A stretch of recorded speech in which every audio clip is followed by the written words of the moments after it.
Hello friends, this is Shilpi Chaudhary. Welcome back to my YouTube channel Study Career Point. I hope you all are doing well. Start करते हैं देखिए हमारी आज की class से। तो देखिए जो मैंने आपकी हिस्ट्री की एनसीईआरटी की बुक स्टार्ट कराई है, जिसमें आपका जो 6th क्लास है उसका फर्स्ट चैप्टर मैं आपका ऑलरेडी करा चुकी हूँ। 6th क्लास की बुक का ये आपका सेकंड चैप्टर है आज। ठीक है, ये जो मैंने आपकी सीरीज स्टार्ट की है, जिन बच्चों का सोशल साइंस सब्जेक्ट है एसएसटी पेपर 2 के लिए, ये मैंने आपकी क्लास स्टार्ट की है। इसमें जो मैंने आपके पॉइंट्स लिए हैं वो आपके 1 लिनियर फॉर्म में लिए हैं। पूरी क्लास मतलब पूरी बुक की पीडीएफ मैं आपको यहाँ पर रीड नहीं कराऊंगी, सिर्फ वही पॉइंट्स मैंने यहाँ पर लिए हैं जो आपके एग्जाम पॉइंट ऑफ व्यू से बहुत ज़्यादा इंपॉर्टेंट हैं। ठीक है, तो यहाँ पर जो आपको नोट्स मिलेंगे वो 1 लीनियर फॉर्म में मिलेंगे। अब देखिए जो ये नोट्स हैं वो आप मेरे टेलीग्राम चैनल से डाउनलोड भी कर सकते हैं। जो मेरे टेलीग्राम की लिंक है वो आपको मेरे डिस्क्रिप्शन में मिल जाएगी। ठीक है, तो स्टार्ट करते हैं देखिए हमारी आज की क्लास से। तो देखिए जो आपका सेकंड चैप्टर है हिस्ट्री की 6th क्लास की बुक का, तो वो है आपका आरंभिक मानव की खोज। क्या है आपका? आरंभिक मानव की खोज। तो देखिए स्टार्ट करते हैं। देखिए फर्स्ट पॉइंट है यहाँ पर आपका आरंभिक मानव, आखिर वे इधर उधर क्यों घूमते थे। तो देखिए जो आरंभिक मानव थे वो इधर उधर क्यों घूमा करते थे। आखेटक खाद्य संग्राहक, देखिए यहाँ पर जो बात हुई है इस चैप्टर में जो बात हुई है वो मोस्टली हुई है आखेटक खाद्य संग्राहक के बारे में। अब देखिए इससे रिलेटेड क्वेश्चन भी आपका सीटेट के एग्जाम में पूछा गया है कि जो आखेटक खाद्य संग्राहक हैं उनके जो इधर उधर घूमने के क्या कारण थे या कौन सा कारण है जो इनमें से नहीं है। ठीक है, तो वो मैं आपको कारण यहाँ पर आगे बताऊंगी। अभी देखिए जो आखेटक खाद्य संग्राहक होते थे वो कौन होते थे। तो देखिए ये उपमहाद्वीप में 20 लाख साल पहले रहा करते थे। भोजन का इंतजाम करने के लिए ये क्या करते थे, उन्हें इस नाम से पुकारा जाता था। आमतौर पर खाने के लिए वे जंगली जानवरों का शिकार करते थे, मछली और चिड़ियाँ पकड़ते थे, फल फूल दाने पौधे पत्तियाँ अंडे इकट्ठा किया करते थे। देखिए जो आखेटक खाद्य संग्राहक हैं उनको क्यों आखेटक खाद्य संग्राहक बोला गया, क्योंकि वो खाने की मतलब भोजन की खोज में इधर उधर घूमते थे। ठीक है, तो देखिए यहाँ पर यही चीज़ लिखी हुई है, वो क्या करते थे, फल फूल दाने पौधे पत्तियाँ अंडे मछली या जानवरों का शिकार करके अपना भोजन प्राप्त करते थे। ठीक है, अब देखिए सेकंड पॉइंट जो है वो क्या है आपका, आखेटक खाद्य संग्राहक समुदाय के लोगों के एक जगह से दूसरी जगह पर घूमते रहने के पीछे 4 कारण कौन से हैं। देखिए 4 कारण यहाँ पर कौन से हैं। तो देखिए जो एनसीईआरटी की बुक के अंदर आपके 4 कारण हैं वो कौन कौन से, तो देखिए देख लेते हैं यहाँ पर। तो देखिए फर्स्ट जो कारण है वो क्या है, फर्स्ट कारण है अगर वे एक ही जगह पर ज़्यादा दिनों तक रहते तो आसपास के पौधे फलों और जानवरों को खाकर समाप्त कर देते, इसीलिए और भोजन की तलाश में इन्हें दूसरी जगहों पर जाना पड़ता था। देखिए जो फर्स्ट कारण है वो क्या है कि अगर कोई इंसान एक ही जगह पर रह रहा है, अब वो वहीं के जानवरों को खा रहा है, वहीं के पेड़ पौधे से फल प्राप्त कर रहा है, तो वो एक समय पर जाके क्या हो जाते हैं, समाप्त हो जाते हैं। इसलिए क्या करना पड़ता था, उनको दूसरी जगह पर जाना पड़ता था भोजन की तलाश में। ठीक है, तो फर्स्ट जो कारण है वो तो आपका ये हो गया। अब देखिए जो सेकंड कारण है वो क्या है, जानवर अपने शिकार के लिए या फिर हिरण या मवेशी अपना चारा ढूंढने के लिए एक जगह से दूसरी जगह तय करते थे, इसलिए इन जानवरों का शिकार करने मतलब जो जानवरों का शिकार करने वाले लोग थे वो भी इनके पीछे पीछे जाया करते थे। मतलब ये है कि जब जो शिकार है उनका, जो जानवर हैं, जब वो एक स्थान से दूसरे स्थान पर जाएंगे तो उनका शिकार करने के लिए जो आखेटक खाद्य संग्राहक थे वो भी क्या करते थे, उनके पीछे पीछे जाया करते थे। ठीक है, अगर वो जानवरों का शिकार करके उनको खा रहे हैं तो वो क्या करते थे, जानवर जो है वो क्या एक जगह तो रह नहीं सकते, वो भी जाते हैं, तो उनका पीछा करते करते वो भी एक स्थान से दूसरे स्थान पर चले जाते थे। तो सेकंड कारण आपका यहाँ पर ये हो गया। अब देखिए थर्ड कारण देखते हैं यहाँ पर। थर्ड कारण क्या है, तो देखिए थर्ड कारण है पेड़ पौधों में फल फूल अलग अलग मौसम में आते थे। देखिए यहाँ पर मौसम संबंधी इन्होंने भी बात बताया है कि मौसम में आते थे, इसलिए लोग उनकी तलाश में उपयुक्त मौसम के अनुसार अन्य इलाकों में घूमते होंगे। मतलब ये बोला गया है कि शायद ऐसा हो कि जो पेड़ पौधे या फल फूल हैं वो क्या करते हैं, मौसम संबंधी भी होते हैं। ठीक है, तो वो क्या करते थे, मौसम संबंधी परेशानी होने के कारण वो क्या करते थे, दूसरे इलाकों में भी घूमते होंगे। ठीक है, तो थर्ड कारण आपका ये हो गया। अब देखिए जो चौथा कारण है वो क्या है, तो देखिए पानी के बिना किसी भी प्राणी या पेड़ पौधे का जीवित रहना संभव नहीं होता।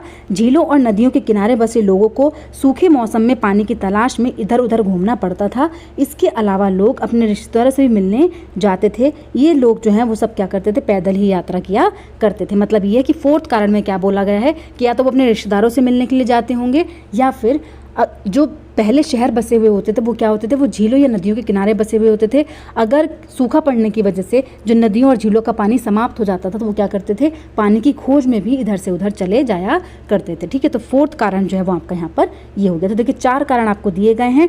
सीटेट की जो आपकी क्वेश्चन पेपर है उसमें इस तरीके से पूछा गया था कि कौन सा कारण इनमें से नहीं है, और एक क्वेश्चन पूछा गया था कि कौन सा जो है वो इनमें से एक कारण है। तो देखिए प्रीवियस ईयर के क्वेश्चन पेपर जिस तरीके से आपसे पूछे गए वो भी मैं आपके यहाँ पर करा दूंगी। ठीक है, देखिए नेक्स्ट पॉइंट है आपका, आरंभिक मानव के बारे में जानकारी कैसे मिलती है। देखिए जो आरंभिक मानव थे उनके बारे में जानकारी कैसे मिलती है। तो देखिए पुरातात्विदों को कुछ ऐसी वस्तुएं मिली जिनका निर्माण और उपयोग आखेटक खाद्य संग्राहक किया करते थे। देखिए यहाँ के लोगों ने अपने काम के लिए क्या है, यहाँ पर काम के लिए पत्थरों, लकड़ियों और हड्डियों के औजार बनाए, और इनमें से पत्थरों के औजार आज भी देखने को मिलते हैं। ठीक है, तो यहाँ पर देखिए किस किस चीज़ के, तो उन्होंने लकड़ियों के बनाए, पत्थरों के बनाए, हड्डियों के भी औजार यहाँ पर बनाए। अब देखिए जो रहने का स्थान है वो कौन सा इन्होंने निर्धारित किया था। तो देखिए यहाँ से भी आपका क्वेश्चन एग्जाम में आया हुआ है, वो मैं आपको बताती हूँ। देखिए यहाँ पर मैप के थ्रू बच्चों से पूछा गया है एनसीईआरटी की बुक में कि इस मैप के अंदर आपको वो स्थान ढूंढना है जहाँ पर आखेटक खाद्य संग्रह के होने के प्रमाण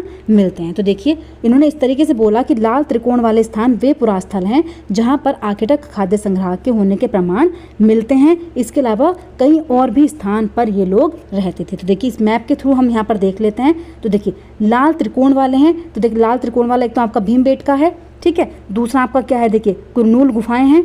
कौन सा है आपका, कुरनूल गुफाएं हैं। और देखिए जो थर्ड है वो है आपका हुंगसी। क्या है, देखिए यहाँ पर, देखिए जूम कर देती हूँ। देखिए एक तो भीमबेटका है आपका, दूसरा आपका हुंगसी है, और तीसरा क्या है आपका कुरनूल गुफाएं। तो देखिए ये 3 पॉइंट तो आपके कहाँ पर दिए हुए हैं, ये इस मैप के अंदर दिए हुए हैं। तो देखिए तीनों के बारे में यहाँ पर देख लेते हैं कौन कौन सी चीज़ जो है वो आज प्रेजेंट टाइम पर कहाँ पर है। तो देखिए फर्स्ट देखते हैं भीमबेटका।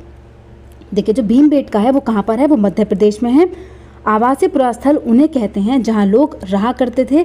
इनमें गुफाओं और कदराओं जैसे वे स्थल होते थे। लोग इन गुफाओं में इसलिए रहते थे क्योंकि यहाँ उन्हें बारिश, धूप और हवाओं से क्या होती थी, राहत मिलती थी। ऐसी प्राकृतिक गुफाएं विंध्य और दक्कन के पर्वतीय इलाकों में मिलती है जो नर्मदा घाटी के पास है। ठीक है, और ये नर्मदा घाटी जो है वो कहाँ पर है, तो वो है आपकी मध्य प्रदेश में। ठीक है, तो कहाँ पर आखेटक खाद्य संग्रह के प्रमाण मिले हैं, तो फर्स्ट है आपका भीमबेटका जो कहाँ पर है, जो आपका मध्य प्रदेश में है।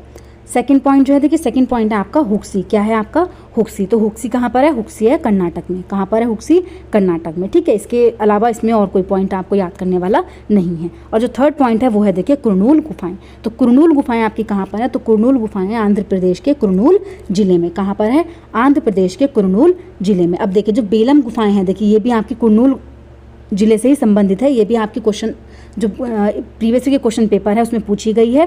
ठीक है, तो देखिए जो कुरनूल, जो बेलम गुफाएं हैं वो भी कहाँ पर है, भारत की सबसे लंबी पुरा पाषाण गुफाओं में से एक है जो कहाँ पर है, ये भी आंध्र प्रदेश के कुरनूल जिले में ही है। ठीक है, कौन सी, बेलम गुफाएं। ठीक है, अगर आपसे पूछ लिया जाता है कुरनूल गुफाएं कहाँ पर हैं, तो आंध्र प्रदेश के कुरनूल जिले में। और अगर पूछ लिया जाता है कि बेलम गुफाएं कहाँ पर हैं, तो वो भी आंध्र प्रदेश के कुरनूल जिले में ही हैं। ठीक है, अब देखिए नेक्स्ट पॉइंट देख लेते हैं। देखिए जो पुरास्थल है, पुरास्थल क्या होते हैं, तो देखिए पुरास्थल उस स्थान को कहा जाता है जहां औजार, बर्तन और इमारतें जैसी वस्तुओं के अवशेष मिलते हैं, उनको ही क्या कहा जाता है, उनको पुरास्थल बोला जाता है। ठीक है, अब देखिए सेकंड आपका पॉइंट है, देखिए यहाँ पर जो आपका नेक्स्ट पॉइंट है, पाषाण औजारों का, जो औजार थे उनका निर्माण। तो देखिए जो पाषाण युग में जो औजार थे उनका निर्माण किस तरीके से किया जाता था, तो देखिए 2 तरीके से होता था। किस तरीके से बनाए जाते थे, 2 तरीके से बनाए जाते थे। एक तो पत्थर से पत्थर को टकराना, मतलब क्या करते थे, वो चोट लगाते थे, एक पत्थर से दूसरे पत्थर पे चोट लगाते थे। ठीक है, तो देखिए जिस पत्थर से कोई औजार बनाना होता था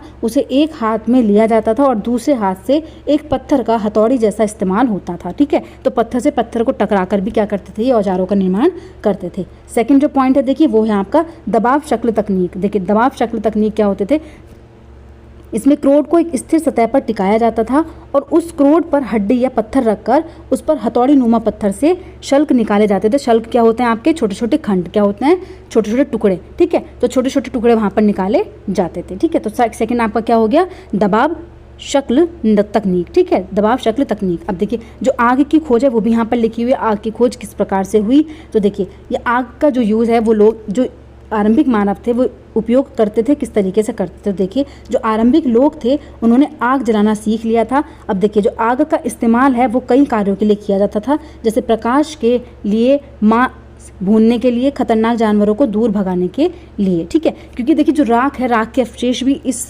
जो आरंभिक मानव है जहाँ पर रहते थे वहाँ पर आग के भी अवशेष मिले हैं। इसका मतलब क्या है कि वो आग का यूज़ भी करते थे, ठीक है। तो देखिए 3 पॉइंट थे आपके, किसको, पाषाण औजारों को बनाने के, ठीक है। अब देखिए कुछ यहाँ पर महत्वपूर्ण तिथियाँ हैं आपकी, कौन कौन सी हैं, देखिए नाम और तिथि यहाँ पर देख लेते हैं।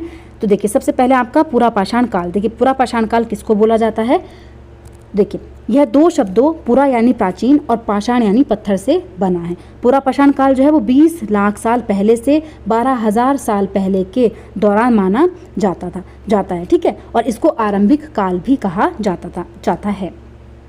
क्या बोला जाता है, इसको आरंभिक काल भी बोला जाता है। अब देखिए जो आरंभिक काल है किसको कहा जाता है, तो पूरा पाषाण काल को ही आरंभिक काल कहा जाता है। अब देखिए इस काल को 3 भागों में विभाजित किया गया है। अब देखिए 3 काल वो कौन कौन से हैं, तो देखिए फर्स्ट आता है आपका आरंभिक पूरा पाषाण काल। देखिए जो आरंभिक पूरा पाषाण काल है वो 20 लाख से 12,000 साल पहले, कहाँ से, 20 लाख से 12,000 साल पहले, मतलब जो आपका पूरा पाषाण काल है उसको ही आरंभिक पूरा पाषाण काल कहते हैं, ठीक है। सेकंड आपका आता है मध्य पूरा पाषाण काल। जो मध्य पूरा पाषाण काल होता है वो 12,000 से लेकर 10,000 साल पहले की अवधि है।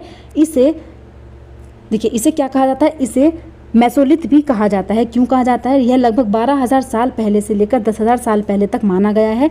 इस काल के पाषाण जो है औजार बहुत छोटे थे, इसलिए इनको माइक्रोलिथ यानी लघु पाषाण भी कहा जाता था। मतलब ये है कि इनको लघु पाषाण युग भी कहा जाता था। क्यों, क्योंकि इस काल में जो है औजार जो मिले हैं वो बहुत छोटे मिले हैं, जिनको माइक्रोलिथ कहते हैं, ठीक है। इसलिए इसको लघु पाषाण काल भी कहते हैं, ठीक है। जो मध्य पाषाण काल है उसको लघु पाषाण काल भी कहा जाता था। अब देखिए नेक्स्ट पॉइंट देखते हैं। नेक्स्ट है आपका उत्तर पाषाण काल। जो उत्तर पाषाण काल है वो कब का है, तो देखिए 10,000 साल पहले। इस युग की शुरुआत लगभग 10,000 साल पहले से होती है। इसे नव पाषाण युग कहा जाता है। देखिए जो उत्तर पाषाण काल है उसको नव पाषाण युग भी कहते हैं। क्यों, क्योंकि देखिए जो इसकी शुरुआत है वो लगभग कब हुई थी, वो 10,000 साल पहले से होती है, ठीक है। इसलिए इसको क्या बोलते हैं, नव पाषाण काल भी बोलते हैं। अब देखिए शैल चित्रकला आपका आता है नेक्स्ट पॉइंट, शैल चित्रकला। अब देखिए शैल चित्रकला से भी आपका क्वेश्चन आया, जो मैं आपका यहाँ पर लेकर भी आई हूँ। जिन गुफाओं में लोग रहते थे उनमें से कुछ दीवारों पर चित्र मिले हैं। इनमें कुछ सुंदर उदाहरण मध्य प्रदेश और दक्षिणी उत्तर प्रदेश की गुफाओं में भी मिले चित्र हैं। देखिए जो शैल चित्रकला थी वो कहाँ पर मिली है, तो वो मध्य प्रदेश और दक्षिणी उत्तर प्रदेश की गुफाओं में मिली है। अभी देखिए शैल चित्रकला किस टाइप की, तो देखिए इस टाइप की आपकी शैल चित्रकला है। ये इस टाइप के जो आपके हैं अवशेष, वो इस तरीके की शैल चित्र आपको वहाँ पर देखने को मिले हैं, ठीक है। तो ये कहाँ पर पाई गई है, तो ये आपके मध्य प्रदेश और दक्षिणी उत्तर प्रदेश में देखने को मिलती है, ठीक है। अब देखिए जो क्वेश्चन है वो आपका किस तरीके से पूछा गया है, तो देखिए आपका क्वेश्चन इस तरीके से यहाँ पर पूछा गया है। देखिए प्राचीन शैल चित्र कहाँ पाए गए। देखिए प्राचीन शैल चित्र कहाँ पर पाए गए, ये आपका सोशल साइंस का 2014 का क्वेश्चन पेपर का क्वेश्चन है। देखिए कहाँ कहाँ पर पाए गए, कर्नाटक और तमिलनाडु में, तमिलनाडु और आंध्र प्रदेश में, आंध्र प्रदेश और उड़ीसा में, या फिर मध्य प्रदेश और उत्तर प्रदेश में। तो देखिए जो प्राचीन शैल चित्र हैं वो कहाँ पर पाए गए, तो वो पाए गए आपके मध्य प्रदेश और उत्तर प्रदेश। तो ऑप्शन नंबर 4 जो है, जो देखिए यहाँ पर आपका बिल्कुल सही है, यही मैंने आपको पॉइंट वहाँ पर कराया है, ठीक है। अब देखिए चलते हैं नेक्स्ट पॉइंट पर। देखिए नेक्स्ट और लास्ट पॉइंट है इस बुक चैप्टर का, भारत में शुतुरमुर्ग। देखिए जो शुतुरमुर्ग है वो भी भारत में, उसके भी अवशेष यहाँ पर मिले हैं। भारत में पूरा पाषाण युग के दौरान शुतुरमुर्ग होते थे। महाराष्ट्र के पटने पुरास्थल से शुतुरमुर्ग के अंडों के अवशेष मिले हैं। देखिए जो शुतुरमुर्ग के अंडे हैं उनके अवशेष मिले कहाँ से, महाराष्ट्र में। कहाँ पर मिले हैं, महाराष्ट्र में, ठीक है। तो इससे ये पता चलता है कि जो भारत है, भारत में शुतुरमुर्ग भी होते थे पूरा पाषाण युग के दौरान, ठीक है। तो देखिए आज की क्लास आपकी यहीं पर कंप्लीट होती है। अगर आपको मेरी क्लास अच्छी लगी हो तो प्लीज़ मेरे चैनल को लाइक करें, सब्सक्राइब करें और शेयर करें। ऐसे ही और वीडियोज़ के लिए मेरे चैनल पर बने रहिए। Thank you.